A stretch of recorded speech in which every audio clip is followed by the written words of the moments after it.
Hi, folks. Steve here. And on today's episode of the Riderflex podcast, some tips on starting your own podcast.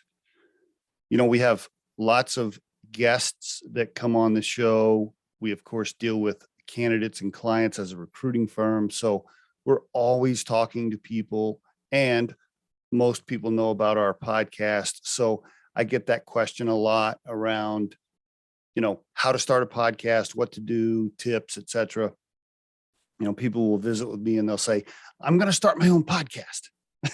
and I always say, okay, well, give me a call in 6 months and let me know how it's going. Because it's super hard as it relates to time.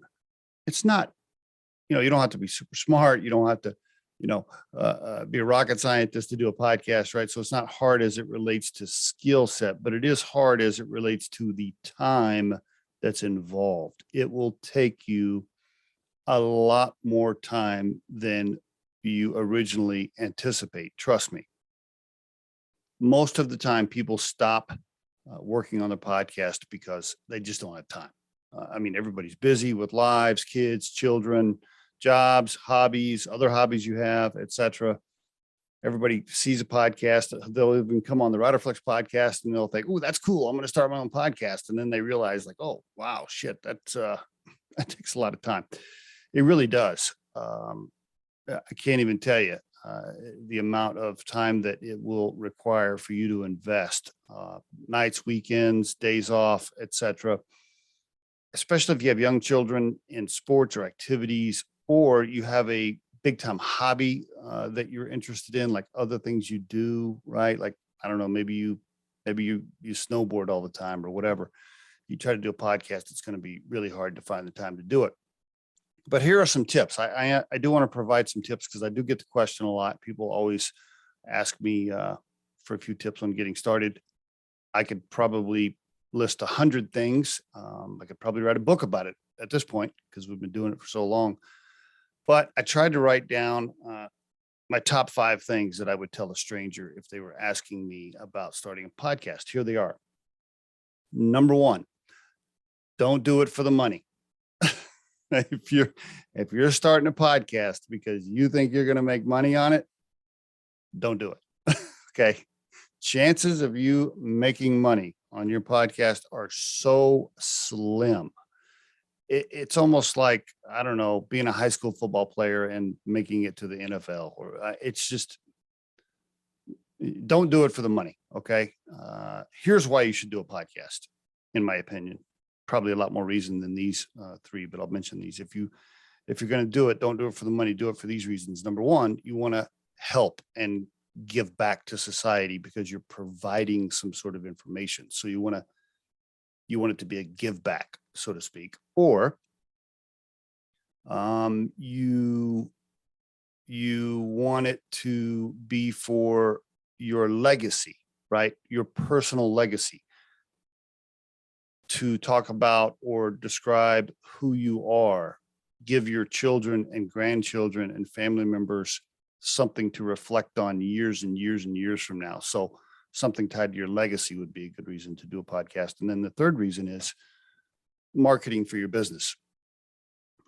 I think those are 3 key reasons. But again, I wouldn't plan on making any money on it. And if you do, hey, great, more power to you. Okay. So my first tip is don't do it for the money. Second tip on starting a podcast, be consistent. Whatever you decide to do, if it's daily, if it's weekly, if it's monthly, try really hard to stick with a consistent pattern. Same with the time that you release it, roughly the same time, because if you do manage to get strangers listening to you, which is awesome. If you can get just a few strangers listening to your show, they'll start to depend on your launch of new material. And if they don't see it, they'll stop looking for it. So be consistent is my second thing. Number 3, set a timeline goal for yourself as it relates to how long you're going to try it. Tell yourself, okay, no matter what, I'm going to do this for 30 days, or no matter what, I'm going to do this for 90 days, or no matter what, I'm going to do this for 6 months, right? Kind of a, like, if nobody watches this thing at all, I'm going to do it for 6 months. Like, set a goal for yourself and try really hard to stick to that. Number 4, don't get caught up in the number of likes or the comments. First, let's talk about the likes, right? So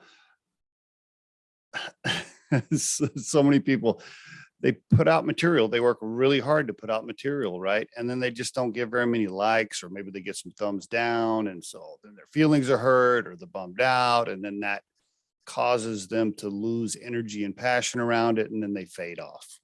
So don't put out stuff and then watch it every hour to see how many likes you got. Okay, that's a killer. It's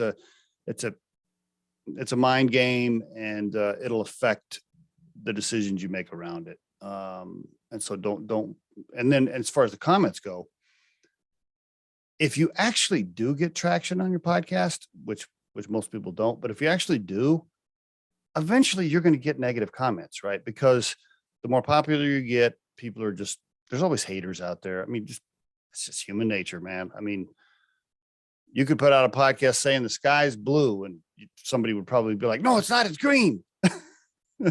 So what's my point there? My point is, don't get caught up in the haters or the negative comments.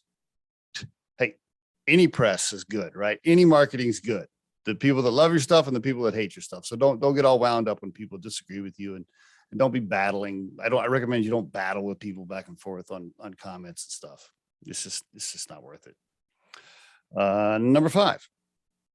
And the last one I want to mention for this particular episode, the 5th tip I want to put out is, if you are going to do it, invest in some decent equipment.